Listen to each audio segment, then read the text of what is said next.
Macrostax uses a database with hundreds of thousands of food options so you can track everything that helps you hit your macros. The database is accessible from your food log page by tapping within any meal and then typing into the search bar, making sure you're underneath the tab that says All. You can look up generic foods, branded foods, and even options from larger restaurants and chains. Once you've found a match or a food option, just simply tap to add it to your food log.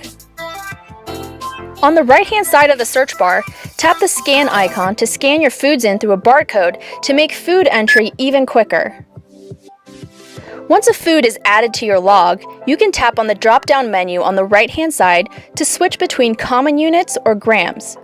Macrostax recommends grams because it tends to be the most accurate, since common units can vary across the board and across different food densities.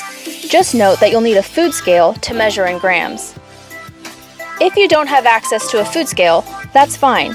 Common units can still work. The common units will vary depending on the food itself.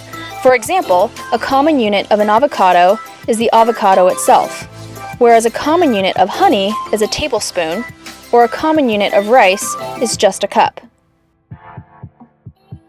Another question we get asked about is if these macros are for the food being cooked or uncooked.